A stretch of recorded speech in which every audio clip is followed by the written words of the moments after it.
Hi everyone, welcome to Murali End. The World Cup is up and running. Sri Lanka have won their first game against Ireland. I think my blood pressure is just about recovered. I think my heartbeat is back to somewhere kind of where it should be for a resting level. I'm Mark Machado, this is the Murali End. I'm joined by quite an esteemed panel. We've got Sri Lanka's best journalist, Estelle Vazadevri, is at the ground with all the reaction. We got ESPN Quick Info's best journalist, Madishka Balasuria, who is in Colombo as well. And we've got former Sri Lanka coach Anton Roux joining us to go through the game. Estelle, I suppose I should come to you first because you're there. What was the kind of atmosphere like at the end of the game? But also, I want to ask what the atmosphere was like with Ireland kind of about 10 overs to go and looking like they could do it. It was very strange because just the start off, when things started off, there were two stands, upper stands that were like almost empty, right? And I don't think I've ever seen that in a Sri Lanka game before. And I was like, oh gosh, this is disastrous, because despite all the complaints on social media and the stuff people have been saying about not supporting the team and not coming for games, like I did not expect that. But fortunately, it turned out to be, there had been some kind of problem at the gates and the people weren't able to enter. That's why they were empty. So they filled up pretty quickly. So then the atmosphere kind of picked up. I think during Ireland's innings, right throughout, it was very quiet because I think everybody was kind of nervous about what would happen, especially because wickets weren't going down, right? But then, every wicket there was a big cheer, and the people really got into it as they do, right? And the atmosphere here is usually so good, when you're in the center. So as things progressed, I think there was a very nervous period of time where it was very quiet. Then things picked up. Anton, I'll ask you because you've been in the dugout for World Cup games, for opening World Cup games, when things have got a little bit tricky as well. What do you think would have been going through the Sri Lanka team? Would they have been as nervous as I definitely was, and I think a few other people might have been during that game? 100%. I think the tension was palpable for everyone to see, not only on TV but also if you were there at the ground. I think you could visibly see it in the players, especially in our batting innings after the first 6 overs. And of course, even for the Irish, I felt like it was also quite a nervy and sloppy game for them. So it was quite a tough one to really put down to where things went wrong. But I think at the end of the day, like I said in the previous episode,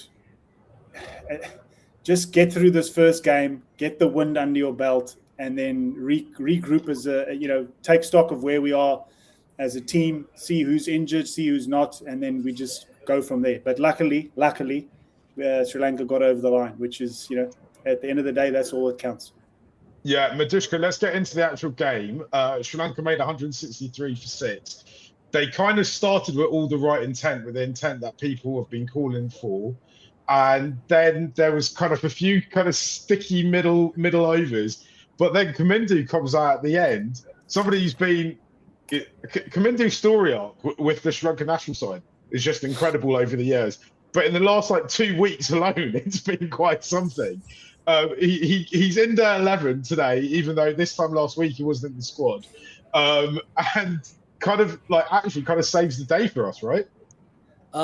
It's amazing because so yesterday when the Pakistan game was going on, Fidel dropped a message and just on the group, and he was just like, it's like a drunk man tumbling down a hill and then landing on his feet, right? That's Pakistan. And I feel like with some of our selections, that's how we somehow end up with the right play. And by hook or by crook, we've got Kamindu in there. And again, I don't know, I don't think it's like we don't have the data to back up saying, oh, here, Kamindu is the guy, he's going to come in. It's all of us just kind of watching and being like, he's better than DDS. And you just, at this point, you just got to put your hands together and hope that he does it. And one thing I will say is just to touch on what you were saying earlier about what the feeling would have been like in the dressing room. So what I've gathered from the dressing room is that Sanath is a very kind of emotional coach, and that permeates through to the players. So if he's in a good mood, if things are going well, things will go well. But if things are not going well, like he's not going to be a Stephen Fleming or a Brendan McCullum who's just going to have a level head and keep everything, sane. It's everyone's going to feel it. And I feel like Kamidu is just the type of guy who would just not let the externalities affect him. That's the kind of vibe you get from it. His innings made perfect sense in that context. Anton, presumably you would have worked with Kamindu at various times over the last few years. Can you kind of shed any light on what his personality is like and how he would have approached kind of the last few weeks? Well, I think, as I mentioned in the previous episode, I also didn't know what Kamindu's status was, why he wasn't playing in the England series. All of a sudden, he's brought back into the squad. Is that a sign that he's going to be in the squad and not play, or they're going to push him into play straight away? Anyway, he comes in and plays in the starting 11.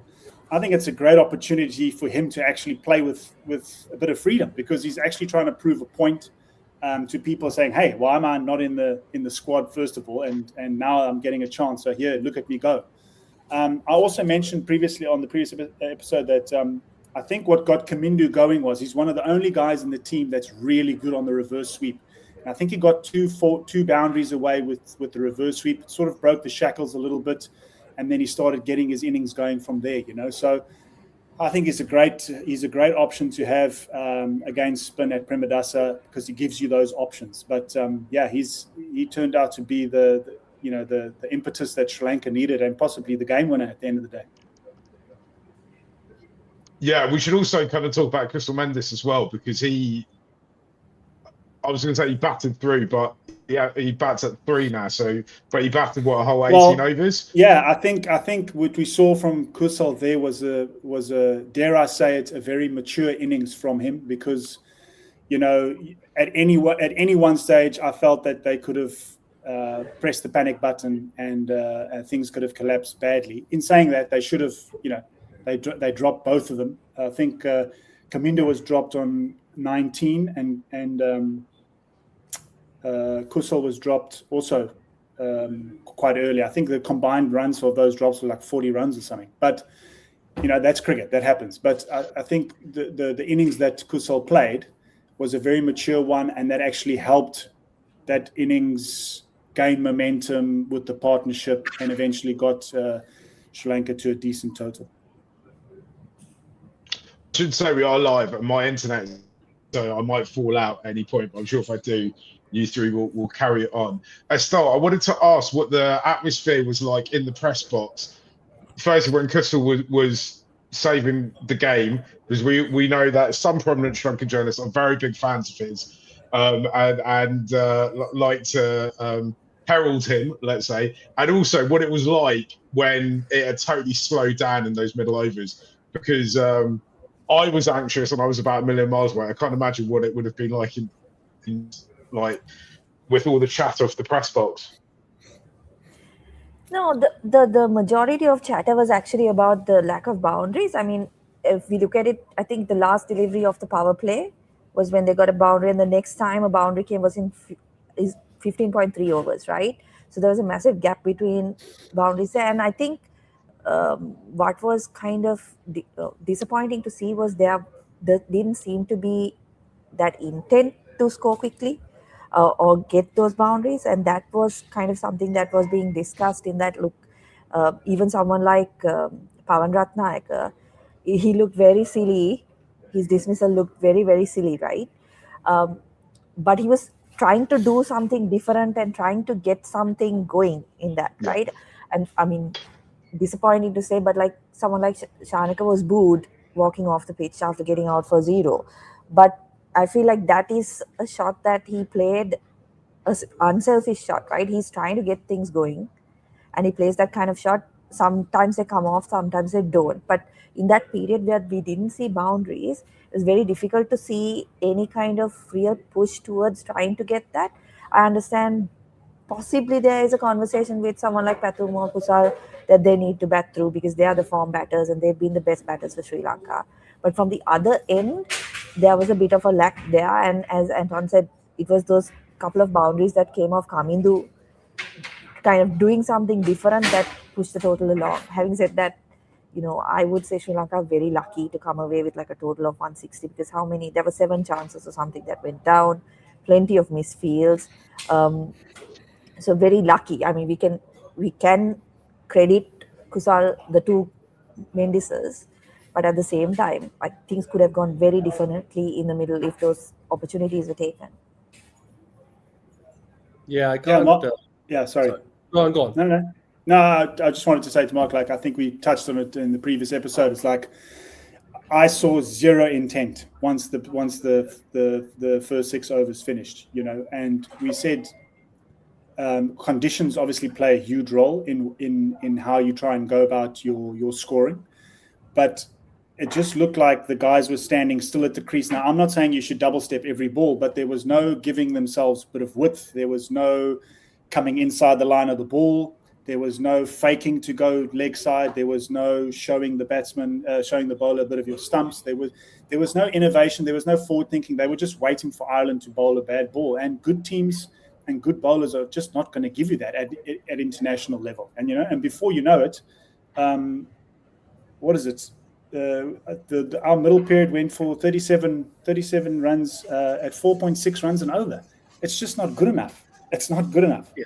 And yes, the wicket wasn't turning like it wasn't a very bad wicket, but we'd also said that it's not what people must understand is that there's a difference between a ragging turning pitch that a spinner comes on and it beats the bat every single time.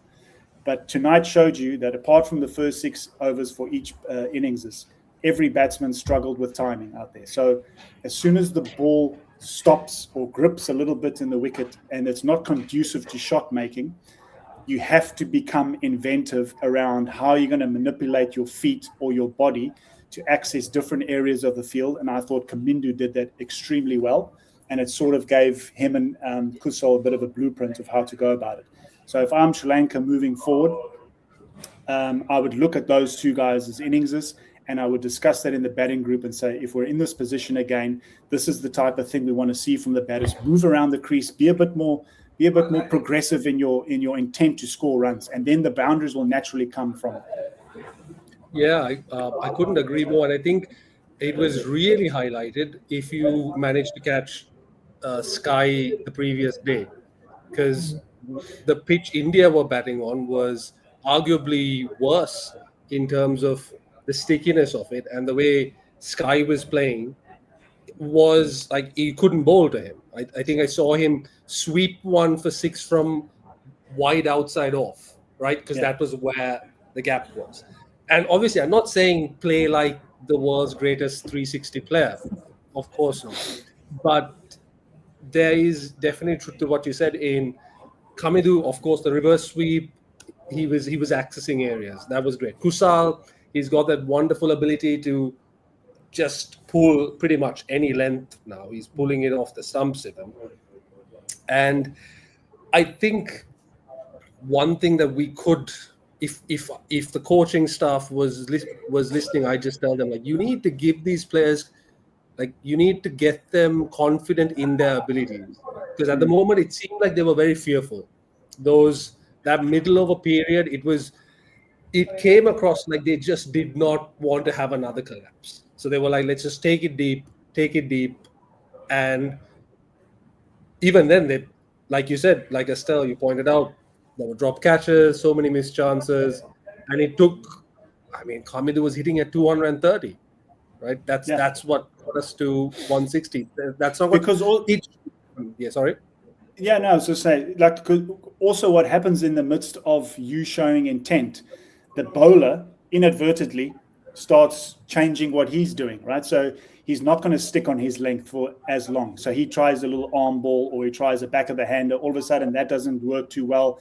He gets a freebie, bang, there goes a 4. So that's the whole thing about intent. Intent doesn't always mean smack the ball out of the ground. And I think that's where sometimes players get it wrong, or sometimes where coaching staff don't get the message across right to their players. Like, intent is all about being busy at the crease and figuring out what my options are on this type of wicket. And I thought Kamendu did that brilliantly. Yeah. Can I talk about the confidence thing? Because in my opinion, all Sri Lankans, not just the cricketers, we're all kind of confidence people, right? I think that's just the way the nature of it is. Sorry if my internet's terrible. I think it's because everyone around me in London is streaming the Premier League illegally.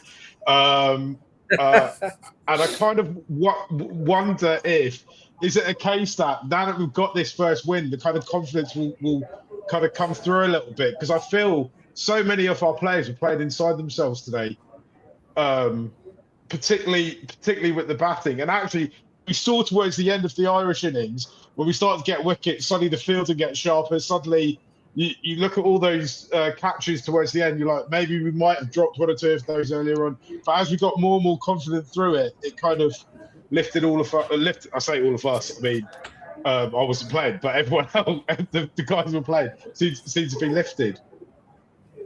I think yeah. like you have to go with the fact that like there's a lot of pressure on them, and I think the players are feeling it, right? Because there's been so much criticism on social media, and like no matter how much you talk about like shutting out the outside noise. I mean, Shanaka spoke about it at the pre-match press conference as well, saying that you have no control over whether fans support you or not. They're all human, right? It does have an impact when you're constantly seeing negative things on social media, or people sending you things on WhatsApp, or none of them are unreachable. No. They're all like on their phones or whatever. So I think the team as a whole probably came into this game with under a lot of pressure, and so the confidence thing is that, like, if you look at Patham's innings, right, that's not how he's batted. That's not how he's had success over the last 18 months. He's been a lot freer. Kusal Mendes, similarly, like I said before, you feel like there may have been a message that we need one of you two guys to bat through, because we've had so many collapses. And today Sri Lanka played 6-4, 6-5, although we didn't expect it, right? They went with that extra bowling option. Then that puts even more kind of responsibility on those batters. And I feel like just the pressure from outside was really sitting heavy on them.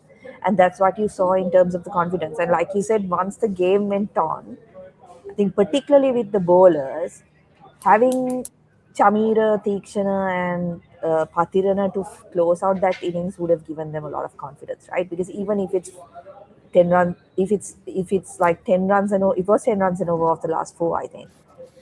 Having those 3 guys, it's going to take a really good effort from the batters to get those runs, because they are so good at the death.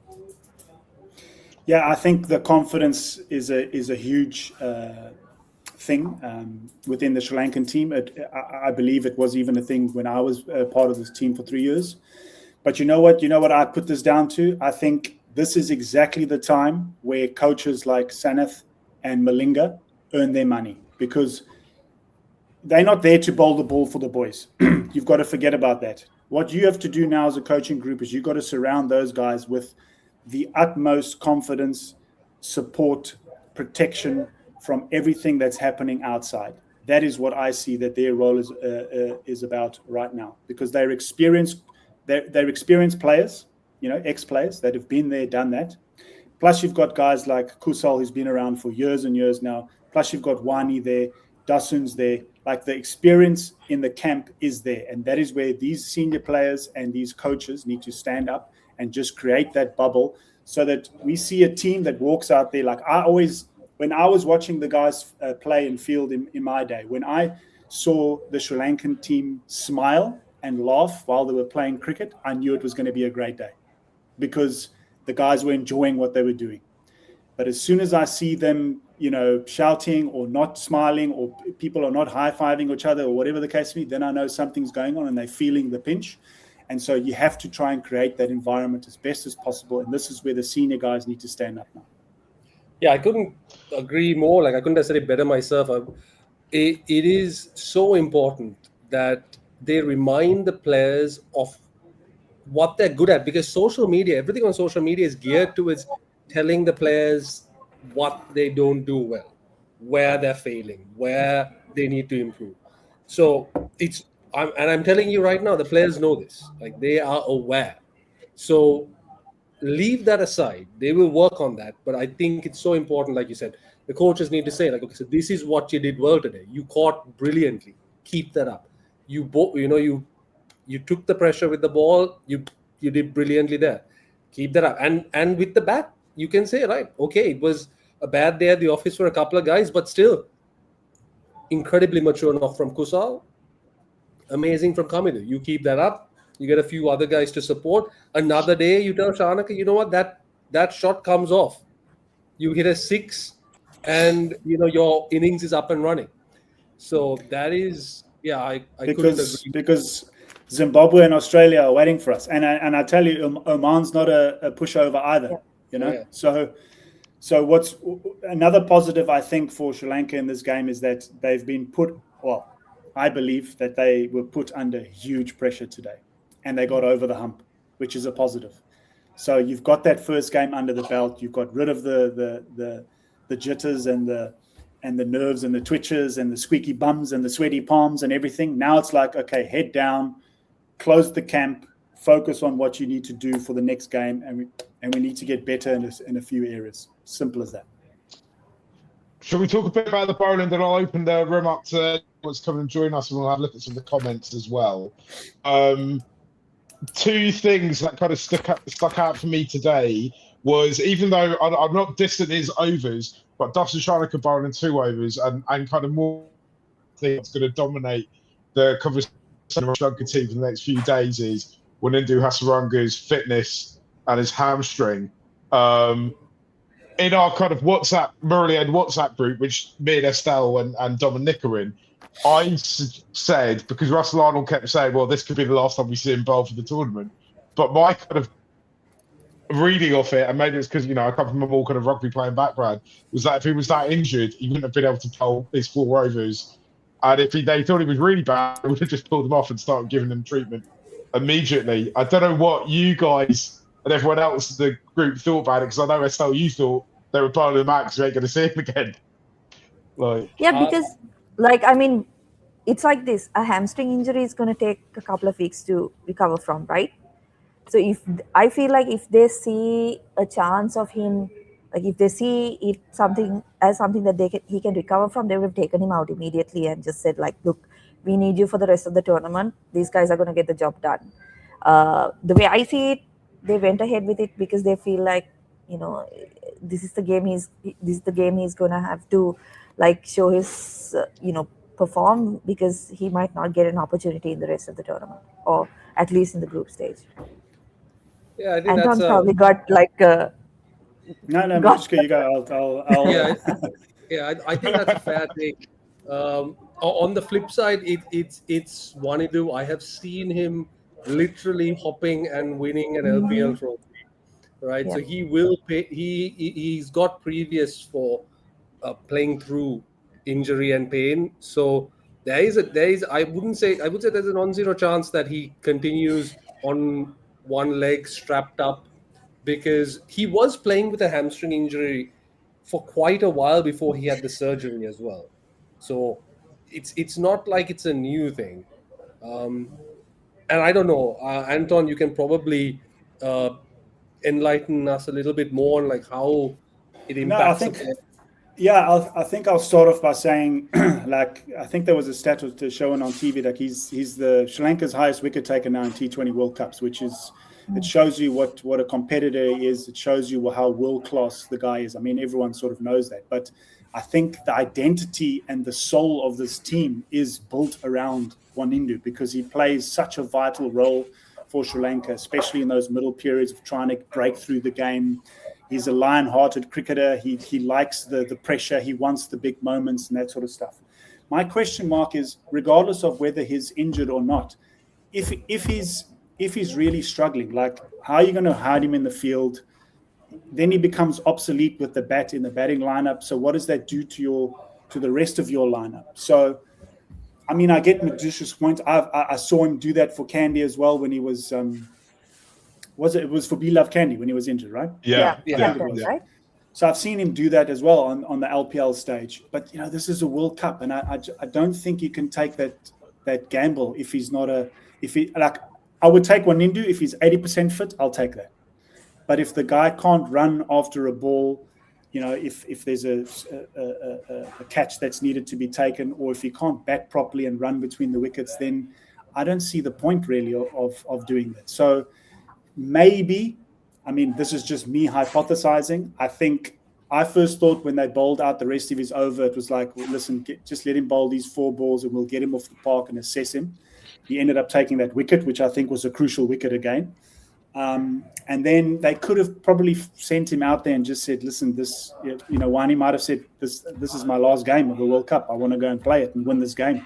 Because if we lose this game against Ireland, basically our backs up against the wall, and we sort of need to rely on other results to go Sri Lanka's way for us, for Sri Lanka to progress to the next phase.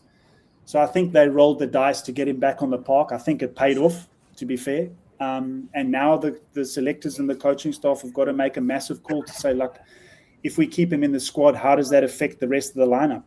So again, the coaches, this is where you earn your money. This is where you earn your stripes. Can we talk a little bit about Dasun Shanaka bowling 2 overs? Not that they were bad overs, but I kind of feel that maybe there's other wicket-taking options who in our lineup who didn't get to bowl out today, and also and I felt Ireland slowed us down by bowling a lot of spin, and I kind of felt like maybe we missed the trick by not bowling spin in the middle overs. But again, I think all three of you know more about cricket than I do, so maybe I'm wrong. Well, I'll quickly start off there with I was over the moon that Walalage got a game today. I think he's the future of Sri Lankan cricket, not only from a skills perspective. I think he's a great human being. He's a future leader for us for sure.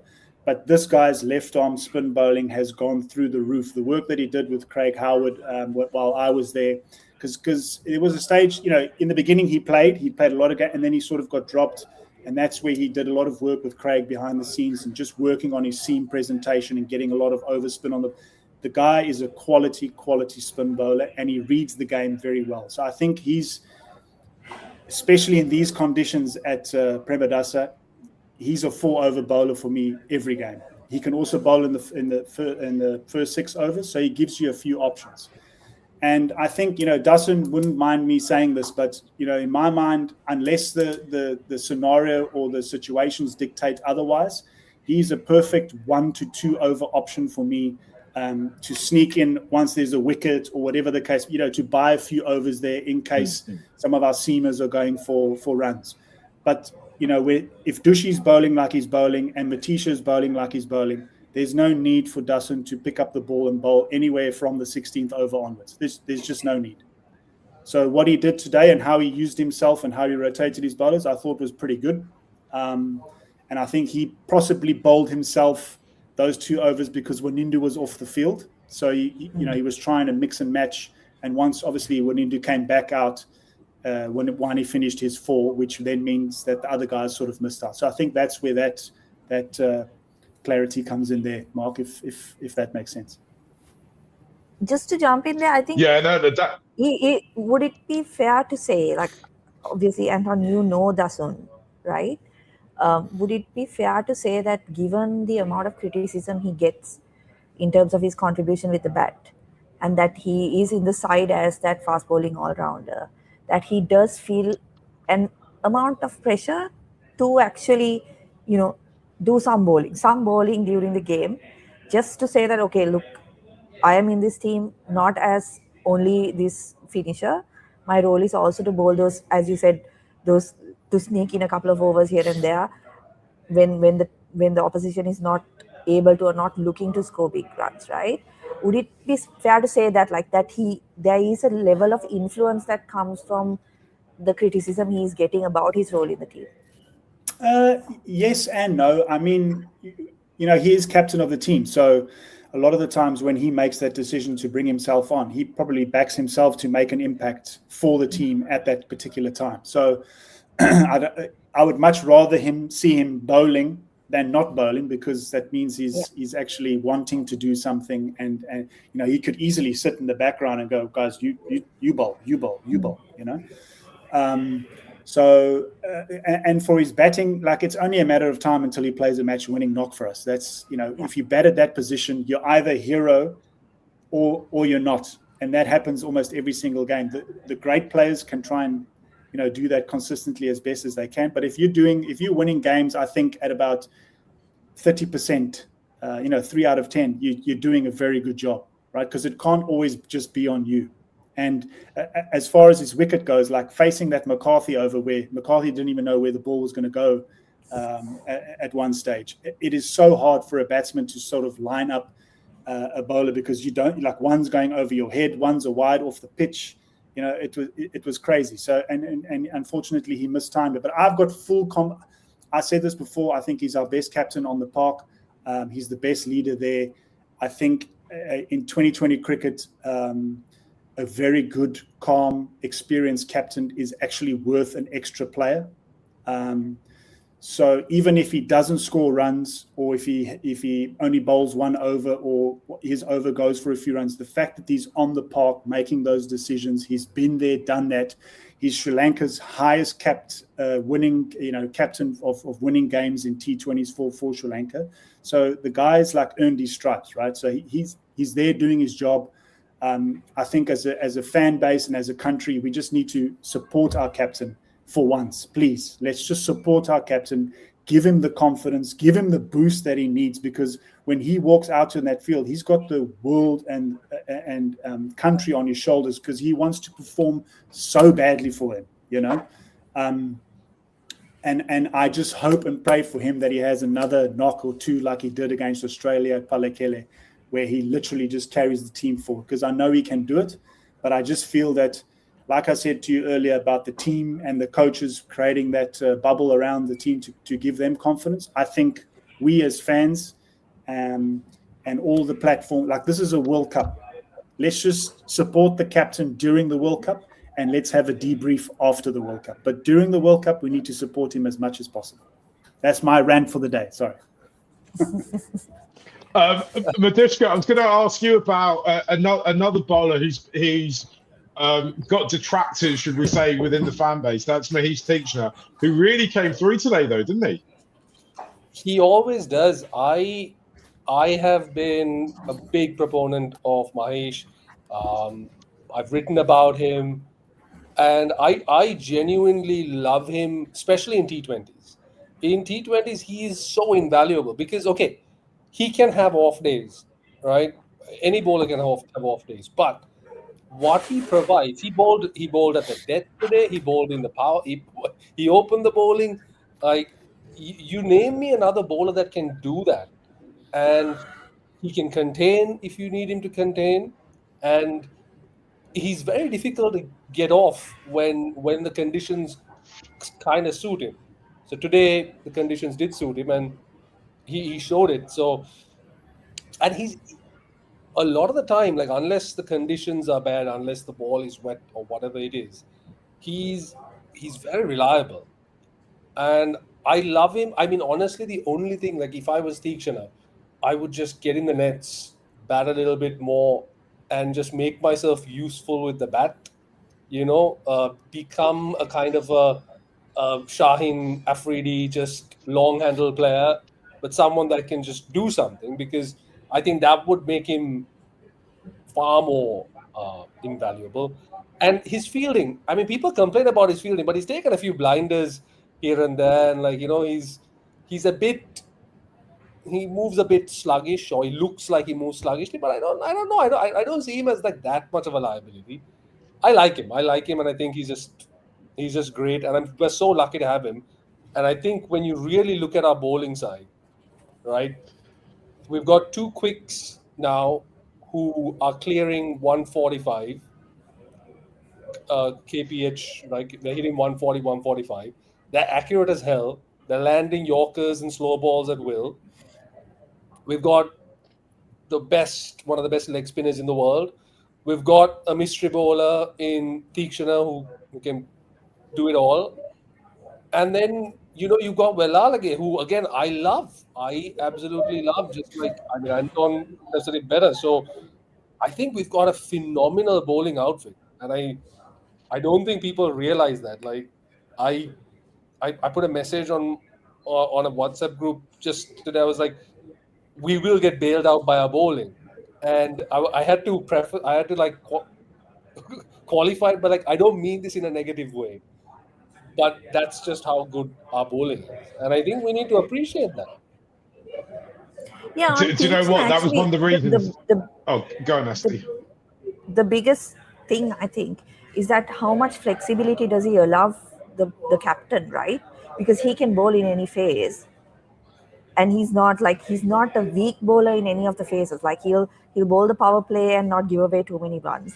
He'll bowl the middle overs, pick up wickets. He'll bowl the death and not give away runs. So like he gives you so much flexibility. Now I know we are seeing Patirana bowling in the power play now or in the last couple of games, but because Tikshana is there, you don't actually have to use your quick bowlers for 3 overs or 2 overs up front, right? You can always keep that type of like a bowler like Patirana to have like 3 overs in the death, because you've got the flexibility provided by someone like Tikshana. I think that is his biggest value. When people talk about, look, he hasn't gotten wickets in this amount of time or whatever, but that's not necessarily his role, is it? His role is to bowl in the toughest periods of the game. And I think in those periods, yeah, wickets are great, but keeping runs down, or he's bowling at like his economy is consistently like 6-7, right? And that gives so much flexibility and value to the team, and allows Shanaka or whoever the captain is to kind of push in the other bowlers where he wants. Like he doesn't have to bring one into in the power play because he knows he's got those overs covered by Tikshana, right? Absolutely. Yeah. No, I think Matisha is worth he's a pot of gold for the team, because, like you guys rightfully say, he can bowl wherever the captain wants him to bowl. I feel with his pace in the way that he can move the ball, I think if he hits the wickets, if he continues to try and just keep hitting the stumps and bowl that stump line, I think he'll start taking a lot more wickets. I think it's when he slightly errs just off the stumps, if a guy gets an edge or they try and hit you and he skews it over the fielder, the ball can sort of go anywhere in the field and you're not really in control of that. So if Mahesh can really zone in on those stumps, I think you'll see him keep his run rate, because I agree with Esti, it's world class, but you'll then start seeing guys having to take risks off those deliveries that he's bowling from in line with the stump. So then you're bringing bold, LB, all those sort of things into play. And as soon as a batter makes a mistake, he'll start picking up wickets. But I just feel in the last couple of years, he's bowled a bit too wide outside off, and that's allowed batters to score off him a little bit more freely. Yeah, that's actually a pretty good point. Like I would just show him guys, videos about Anil Kumble. Just like, yeah. What Kumble ball? Yeah, Mark. I was going to say, I've opened up the studio, so should we get some of the people in to join? I'll bring Kulanu up. Kulanu, you can tell us how you feel about the game today. While you're doing that, I just reset my internet. I think Liverpool must have scored or something. I don't know what's going on over here. No worries, Mark. Thanks, everyone. I think I'm happy and content to begin with, because to be honest, we've been looking for the right result for a number of days now. So to get the win rather than the loss is the first, point of relief, I would say. Yeah. And then we had a good game overall, except for little periods of, our past mistakes and not learning from what we have been going through coming into play. But I think we got the double Mendes special, I think, in the end. And then our bowlers, as you were saying, as the overs were counting down, I was looking at who was remaining in our sort of bowling to bowl the last 4-5 overs. And I had the confidence that they would be able to defend a score that is maybe about 12 runs and over or 10 runs and over. I think the major positive that I saw today, where the management committed to the 6-5 combination, I hope that they can persist with it, because at that point, then the captain has the confidence to even use himself as a sixth bowling option, or even let's say Chamira or Patiran or whoever has a bad over, he can cover that. So hopefully, rather than carrying that extra passenger batter who might face maybe 2-3 balls, except when we collapse, even 11 batters can collapse, right? So so I hope the team persists with the 6-5 combination. That is where Velalage can come into his own, not extra pressure on him as a second spinner. Theeksana can bowl at anywhere. Matisha Patirana can bowl anywhere, and then Dashun Chanak also can do his thing in his own way. So I feel like in the squad, when we have good bowlers, why do we keep them in the bench rather than putting them into the 11? If our strong suit is the bowling, so let's go with that. I would say overall good performance, because India also had a little bit of a scare. Pakistan had a little bit of a scare. England and Nepal was a good game.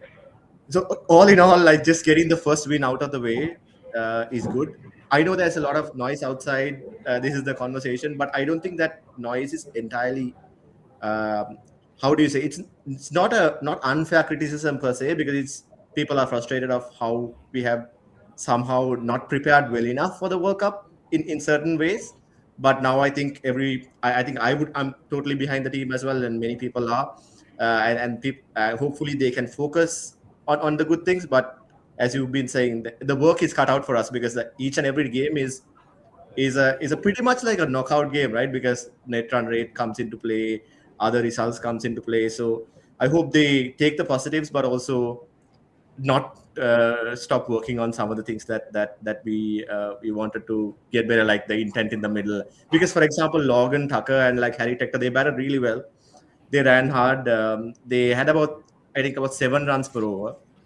We actually scored slower and lost wickets also. So it's not like we tried to do something and lost wickets. So hopefully we can get some of those little things right, and then hopefully next game is going to be also a win for us. But anyway, just happy because rather than losing, winning is a nice note to start on, right?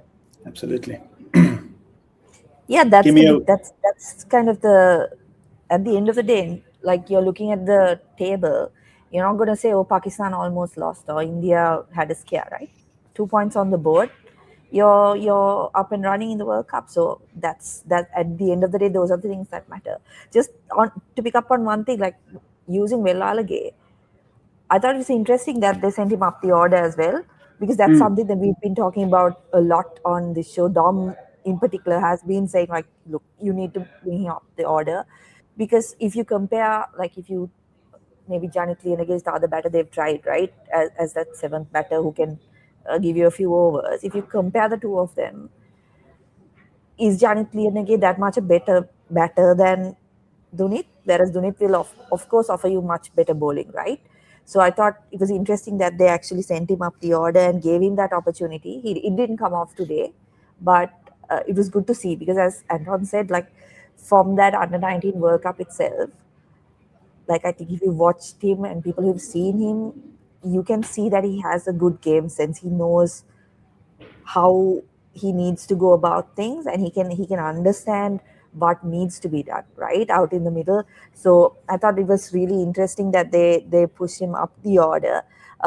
Also interesting that Kulnu mentioned they committed to the 6-5 combination. I don't know. Sri Lanka cricket doesn't commit to anything, right? I don't know. I guess we'll hope for the next game. Let's see when the 11 is announced, especially with the fitness of Vandu Hasaranga, right? I do think they committed to the 6-5 because it was Ireland. Like, I think that was probably something that played in their heads. Like, okay, we should be able to do this with 6 specialist batters. Will they continue that when they play Zimbabwe, when they play Australia? I don't know. I'd like to think that they would, because I think that's our best chance of winning. You put your best bowlers there, and if Wanindu is fit by some miracle and he continues, that's great. If not, I'm pretty sure they'll bring back. They'll have to bring in a parachute in a replacement, because there's no other spinner in the squad. So they'll need to bring in probably Van der Sar, no? Jeffrey, yeah. Or Hemanta, because they're going to look for someone who can bat, right? Yeah, so Hemante would be the overall choice because he bowls a bit quicker, which is a bit harder to get away. Fair enough. And he's not as good a wicket taking option, but he's a way better No. fielder. No, I'm not And saying they should. I'm saying like yeah, most likely. yeah, and he can back. But yeah, if you wanted Vyas, there's Sananda just Vyas is a good shout, but I don't know what's happening with Vyas. They just don't pick him. Taranga's selection committee didn't pick him, and Pramodia's selection committee didn't pick him. Yeah. Look, I think, I've been saying this for quite a number of years now. It's like if I was a Sri Lankan spinner, watching these games and thinking, how am I going to get into the team? Work on your batting. Like that is the way that you get yourself into this side. And if you're a semi-decent spinner, which all Sri Lankan spinners are, but you can bat and give the captain an option in the top 6, you'll be playing international cricket for Sri Lanka for a very, very, very long time. And I think that is what India and New Zealand do very well, is that they've got spinning options that bat in the top order. So any prospective young spinners watching the show, get yourselves into the nets, work on your batting as well as your bowling, of course. But this is the way that you're going to get yourself into the team, because all these bowlers that you mentioned are great. They're nice. They're good options, but none of them can give you what the other guys can give you with the bat. None of them can give you what you need with the bat in order to go for that lineup that everyone's craving to have, right? So I think that's a little bit of an Achilles heel when it comes to Sri Lanka. But in saying that, I think, as you guys have said, the bowling is definitely our strength, and we should lean on that as much as we can. Can I just add, on Wednesday, I tweeted out what my desired 11 for this game would be, and it was this exact 11. Oh, awesome. So to tempt it, I might do another one this Wednesday. And have you been sending lump rice to SLC? No, I have not sent any lump rice to anyone in the selection committee. I'm not entirely sure how that's happened. Kulinu, we'll say thanks for coming on. Dineth, I know you were waiting backstage and we didn't get to you. Sorry, it's a busy old show today. It's the first day of the World Cup, so there's a lot to talk about. But I'll bring Arsene on. Arsene, bro, how's it going? How's Istanbul?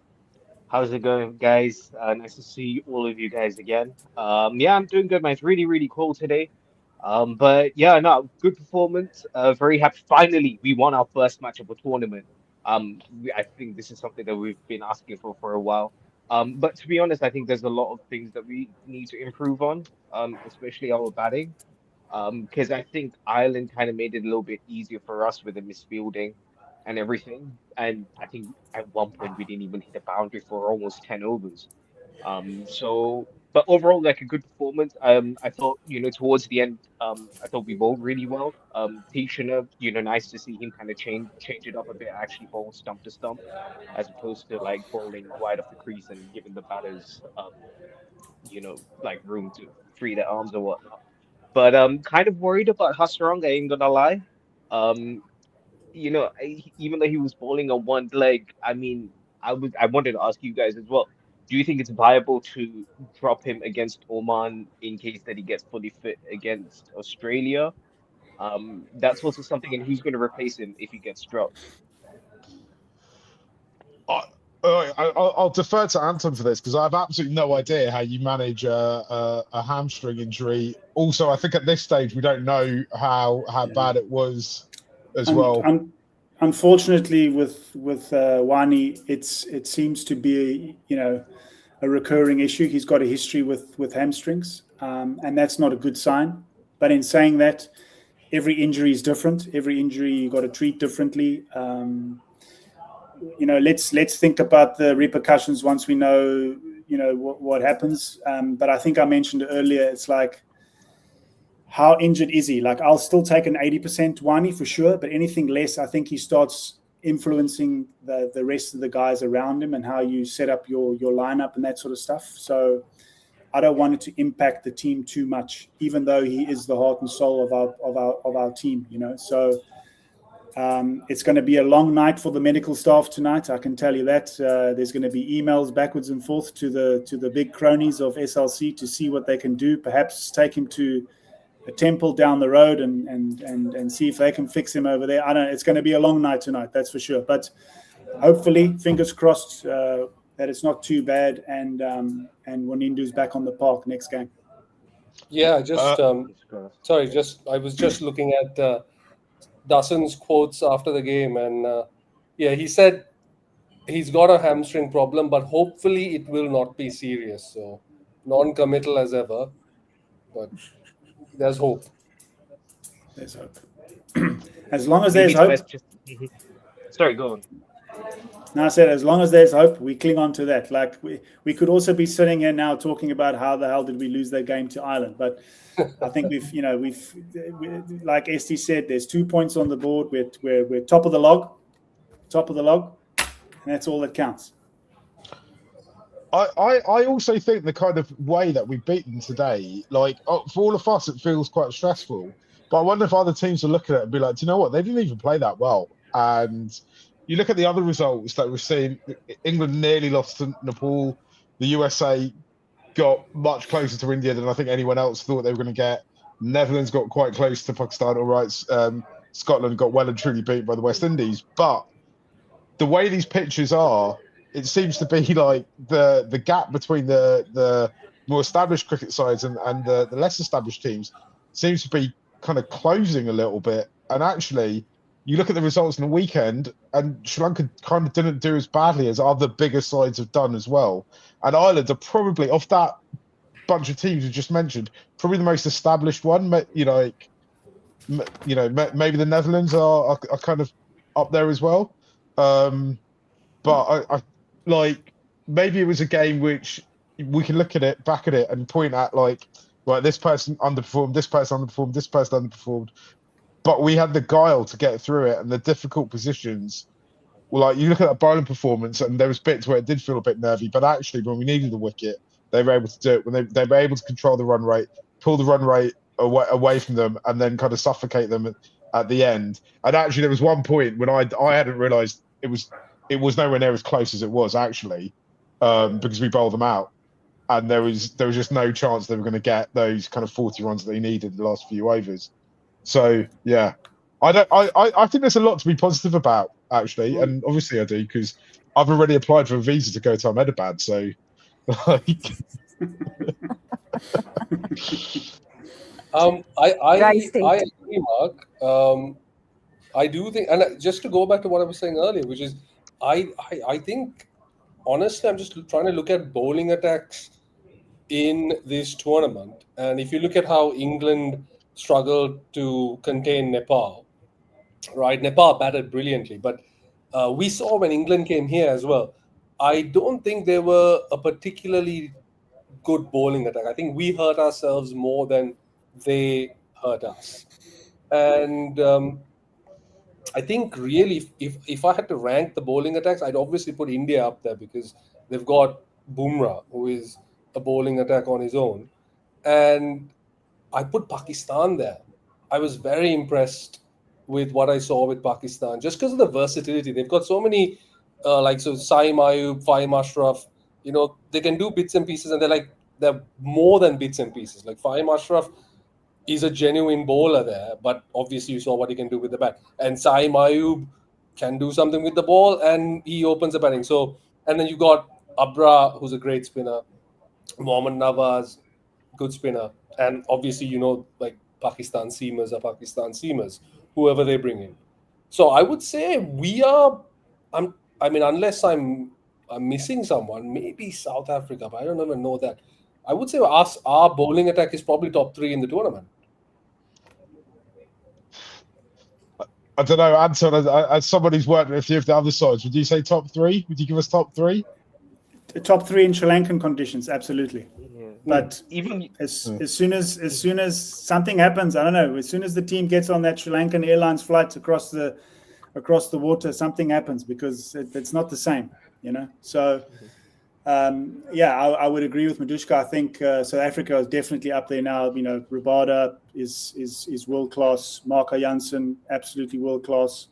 Heinrich Nakir's got gas, but he needs to start hitting the stumps a little bit more to make himself really dangerous. And of course they've got some decent. I think the one thing that South Africa maybe misses is a good wrist spinner, but South Africa have hardly ever had that in the modern era. It's just something that we struggle to produce over here in South Africa. But yeah, I would probably put I'd give Sri Lanka top 3 in Sri Lanka. But yeah, from a coaching perspective, from a pure coach perspective, I think they've still got a hell of a lot to prove overseas. Also, we'll let you go. I'll bring Dennis on because he's been waiting backstage. Dennis, how you doing, bro? How were you feeling during that game?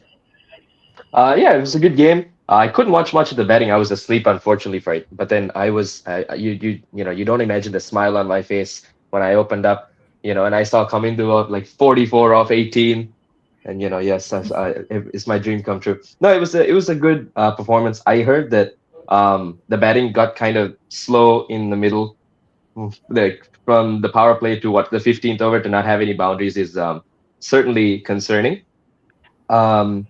And then the bowling, I just thought, I think we've talked about it quite a bit. The 6-5 option just made captaincy so much easier, I think, for Sri Lanka. Everything felt so. It just felt so relaxing for me as a fan as well, honestly. Like to be able to just not be concerned too much about things, and we were able to control. The bowling quite well, I would say. Yeah. I just think the 6-5 just seems to make so much more sense, right? I kind of feel that, particularly kind of older Sri Lankan cricket fans, and I include various family members of mine in this. They need to just get over the fact that it's 20 over cricket, and really there's no point playing at kind of 5 or 6 runs and over, or you need to go out with the intent of trying to hit 10 runs and over. And because of that, you just need to find basically the 5 or 6 guys who just hit the ball and find the boundary as frequently as possible and put them in. And actually just dragging in people to kind of that 7th batting position, it just becomes a totally pointless thing, especially as also because our tail just as absolutely nothing.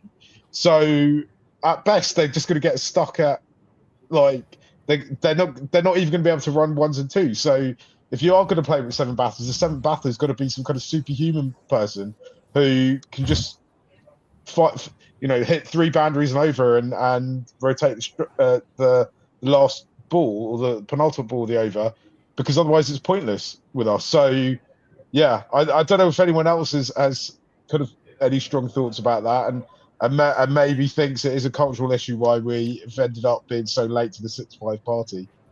I think everyone sort of understands why that's happened. I mean, I've unfortunately been part of both our 50 all-out games for Sri Lanka, and it's not a nice feeling to have that for sure. And so, the normal knee-jerk reaction is to bolster your batting lineup. But T20 comes with natural risks anyway, right? So it's how you manage those risks. I think I've mentioned it earlier in this show today. It's like Kusal and Kamindu gave us a great blueprint of what intent looks like on these types of surfaces. It doesn't always mean to hit the ball straight down the ground and power, but you can sort of manipulate the ball into different areas of the fields, which will then make the bowlers change their lines or lengths, which then opens up your natural straight power hitting areas, right? And then I think another leaf that we can take from other teams is like I saw it happen a lot in the IPL this last year, and India seemed to do it a lot, is your strike rotation when it comes to the last 3 overs is actually irrelevant. It's about the amount of boundaries that you hit. So if Dasun is still there, or if a guy who's in, like a Kamindu, is still in there, just face every single ball. If you're batting with the tail, don't run. Just let him face every ball and try and get 10 runs, 12 runs plus yourself as a batter, instead of thinking, I've got to hit a boundary and rotate. Because if the other guy goes out, or if he faces 2 dots, then that over is gone. It's finished, right? So playing with 6 specialized batters just makes even more sense if you think, okay, if we get to that scenario, then just let Dasun face 15 balls in a row. Like, there's no problem in that. It's funny you mentioned that, because we actually saw that in the penultimate ball of Sri Lanka's innings, where Kusal had put the ball away and there was one run there, and Waddy actually held them back and said, "Don't, because you're more likely to hit the boundary," which is real smart thinking, isn't it? 100%. So now all of a sudden you're on number 6. If you're in that position and you're batting with the tail, so let's say, I mean, who would come in after Dasun or Wanindu? It's probably Chamira, right? Yeah. And he's good enough to hit a boundary, absolutely, but he's not good enough to do it consistently for the full over. So you want to be able to bat with him and say, listen, I'll face 5 balls here. I'll try and get as many runs as possible, and then I'll take a single off the last over, and then off the last ball of the over. And then if it gets into the last over and you face 1 or 2 balls, perfect. You're good enough to hit a boundary off that. But it's not his responsibility to face 10 to 15 balls. It's not. It's Dasun's responsibility, or whoever's batting with the tail at that stage. That's how I would approach batting if I was playing with the 6-5 split. Should we kind of wrap this up? And Dennis, I'll let you go, bro. Thank you for joining us by having a quick chat about what we think might happen or might change for the next game, or if you think it's just we just keep it at the same 11 that we saw today. If Wanindu is fit, I don't see any reason why I would change anything with this side. But as I've mentioned earlier, if he's not fit, I think the knock-on effect that's going to have, I hope they don't make too many changes, but something just tells me that I think him being out might make like 2 or 3 changes to the lineup, which is exactly what you shouldn't be doing. I would try and make it a like-for-like replacement as best as possible and keep the status quo with the rest of the team. That would be what I think. If as Anton said, if Wanindu is not fit, then it will be something similar to what happened in the 2011 final, right? When Angelo was injured, where they feel like they need to bring in a extra batter because of what Wanindu offers. So as Anton said, like if he's not fit, then that might not be just one change. It might be a couple of changes to the 11. And I don't know if he does have a niggle and they expect him to be fit for the rest of the tournament, they're likely to rest him, right? They wouldn't be looking at risking him again. Again, it just depends how bad, obviously which grade tear it is, or if, even maybe it's not even a tear. So, but if it is a tear, I just didn't like how he reacted, right? It was like, I thought he was done. I was flabbergasted when he came back on, which only makes me think. I think he said together with Sanath, he was like, we need to win this first game regardless. So just get back. If you can bowl me 4 overs like he did, do that, and we'll reassess. That's in my mind. That's what I'm thinking happened. Otherwise, there's a small glimmer of hope that he's actually not that injured. So I'm going to hold my breath on that last statement of mine. Just as a thought experiment, Wanindu is injured. I think, let's say they go with Jeffrey Van der Sey. So then, right, and let's say we try to stick with 6-5. What does that team look like? Then we've got a very long tail, right?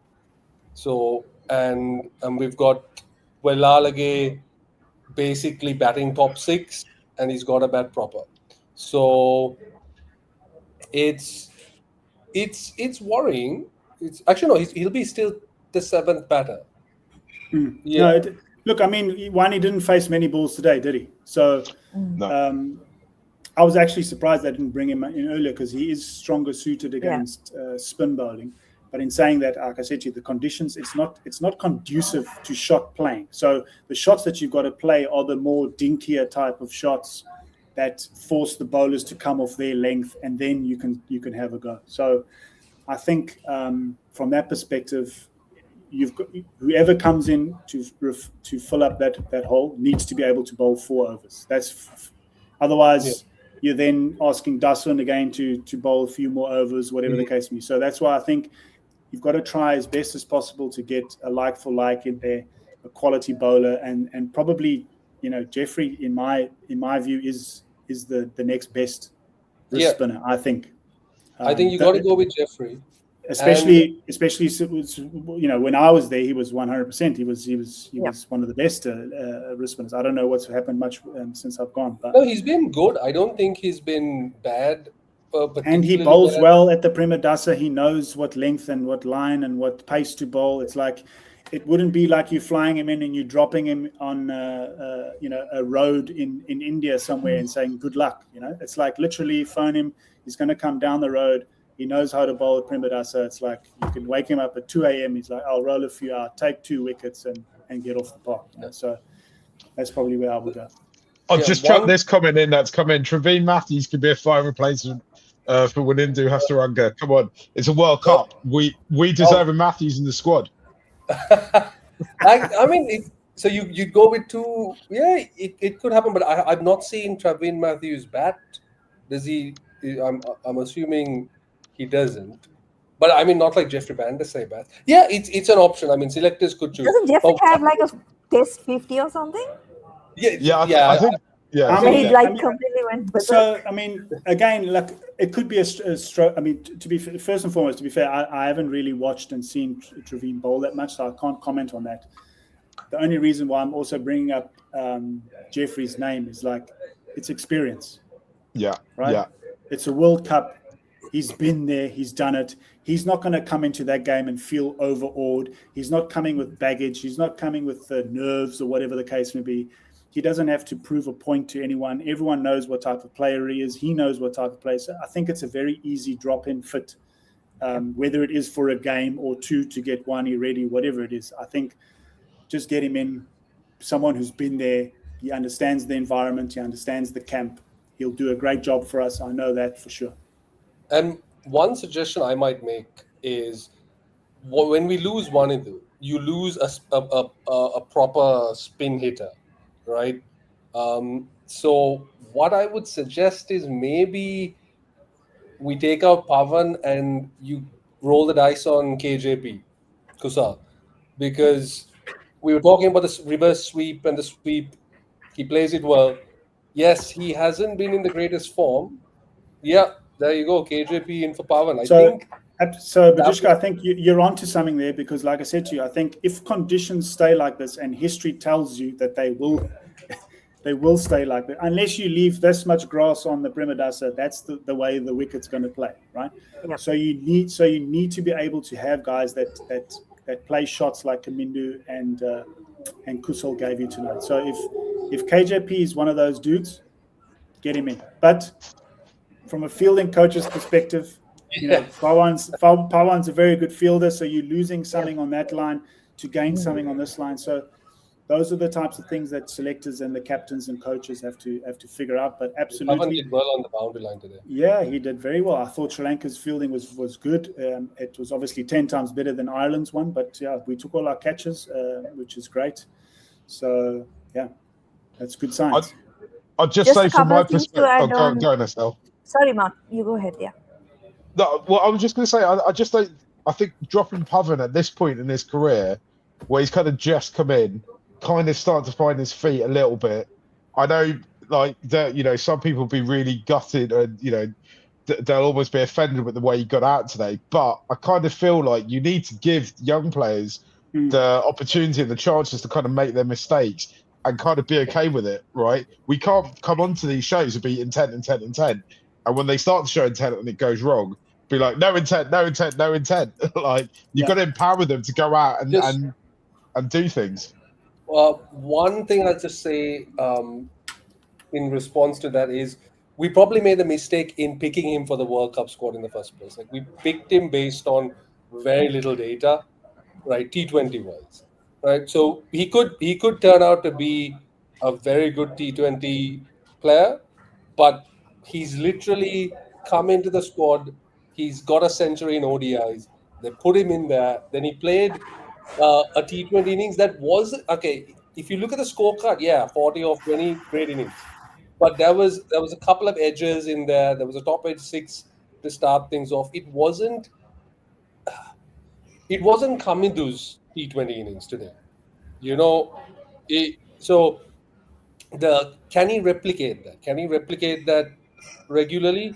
Maybe he can, but do you want to find that out at a World Cup? You know, that's the thing. Like, if it wasn't a World Cup, I'd be 100% on board with what you're saying, Mark. Yeah, play him the whole series, win or lose, give him the experience. I've been saying that about Welalage since the 2024 World Cup. Just play him in every game, and play him in the top order, get him to improve his spin, just keep playing him. But do you want to test that out with Pavan, or do you try to? Because if KJP fires, he is such an explosive option. Yeah, I think it's a fascinating discussion point because you could lean both ways. I think we're sort of lucky with the fixture list because Oman's next, right? Am I correct? Yeah. So you probably to give the guy a bit of confidence to support him a little bit more and give him a few more opportunities, and as a coaching staff, give him a few more tools to operate out in the middle in Pramadasa with some sweeps and whatever the case may be. Give him another go against Oman and see how he goes from there. If he shows you a little bit of improvement, absolutely, you stick with the youngster and you go and you run with it. If not, you've still got 2 games against quality opposition where KJP as a senior guy can potentially come in and play in those teams. But I think, as one of the coaches that I look up to always said, as soon as you feel like you want to make a change in the side or drop a player, just give him one more game. It is the first game of the World Cup. There are a lot of nerves. We definitely saw that from our batting group. But if I was a batter and a coaching staff, just look at those 2 batters who made runs there, because that's the blueprint needed to score runs on this ground. Guys, should we leave it there for today? Yeah. One go on, SD. Go. Just to bring things back to Jeffrey Van der Sar very quickly. Yeah. I think, as Anton said, he is, if you look across the board, he is the next best bowler who could come in, right? Like, if you look at it, Dushan Hemanta will probably give you more, or he has a better batting record. We haven't seen him do anything in international cricket, let's be honest, right? They say he can bat, but we haven't seen anything with the bat. He is a better fielder, yes, but as a bowler, Jeffrey Van der Sar is probably the best. However, to throw a spanner into all our discussions, they can't bring him in unless they pull Wanindu out of the squad. Out, yeah, that's true. So they're going to have to make a decision whether they want to stick around and wait and see whether he's going to get fit, or they're going to, or say, look, this is a serious injury, he's not going to be available, we need to replace him. So that's the big problem they're going to face, right? They have to make a decision now. And that's why you don't pick an extra batter in the squad without putting in a backup spinner. Like, look, Sri Lankan cricket squads have been known for also players for the to replacement, go you have down with to have injury or illness. He has to be right? injured. There has to be an injury. You can't just No, say, no, we don't want Sharif anymore. Let's bring somebody else. ST, that's why you're the best journalist, eh? That's because you know all those stuff. Now you make a huge correct, 100% correct point, and that's why I think tonight the medical staff they've got a hell of a night ahead of them tonight, because it's going to be a long one. Figuring out what to do with Wani. The most important thing is, though, we've got those 2 points on the board. Yes. We're up and running. We're on the move. We're on the go. We beat, there's 3 test playing nations in this group that we've got to play. We've beat one of them already. Get a good result against Oman, and then we're in a really good position coming after that. We know it's going to be tough, right? But we're winning. Yeah. Mark, I think just on that, like, if I can make my last point, like, how good has the World Cup been so far? With these teams pushing the so-called big dogs all the way to the end, because it's making for riveting viewing. Yeah. And a nice thing for Sri Lanka is that at least it didn't happen to them. So now we pass the baton on to the next team, because these teams are just going to be gaining confidence every single game. The more they get used to the bright lights and playing in front of the big audiences and that sort of stuff. So good luck to the rest of the teams, because, USA looked the real deal. Nepal had a great game. The Dutch are very well coached, and they're experienced now. They're a good group of cricketers. I'm sure that they're going to turn something upside down in that group over there.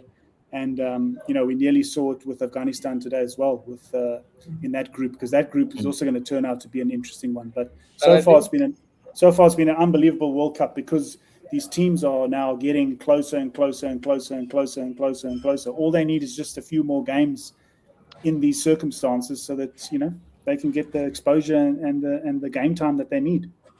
Yeah. It's finally turning into a World Cup, isn't it? Like, Correct. it's finally turning into a World Cup. So you won the upset tomorrow, man. Oman, Zimbabwe. Watch out for those Oman the spinners. They're gonna do it. I'm looking forward to Scotland and Italy. I'm going to wake up at 5:30 to watch it. Yeah. I mean, Italy in the World Cup is crazy. I mean, like half that team Sri Lankan anyway, I think, right? So there's a few South Africans in there as well. Yeah. Yeah. Also, they've got like the coolest named fast bowler, I think, in the World Cup, Thomas Draco, which is just like. It's gonna be riveting. I mean, and you know what? I was there with the Dutch team. What is in 2014 was my first time in the World Cup with them, and I tell you, it's an unbelievable experience that those guys are going to have playing in that game. That they were going to be playing with so much joy and fun, and I just hope it goes well for them, because if they're the first team to do an upset in this World Cup, it's going to be a great story. That's for sure. Amazing. Guys, we leave it there. I'd go on for another few hours, but I just feel bad for taking up so much of other people's time. We'll be back, though, after the game against Oman. Hopefully, that's a success for Sri Lanka. If there's any major updates regarding Wanindu's injury, then maybe we might try and rust up an emergency pod. If it turns out that it is looking a bit touch and go, maybe we might try and muster religious clergy members of various major religions and some minor ones, and get them on a kind of prayer group for the hamstring. Stick with us with the Murali End. Thanks for joining us. We'll be back on Thursday, I think it is. See you all then. Bye. It's the Murali End, you're in a place to be. Analyze the players and the team. Keep a great company in the stream. It's a Murali End. Welcome to the show. We're here when you're high.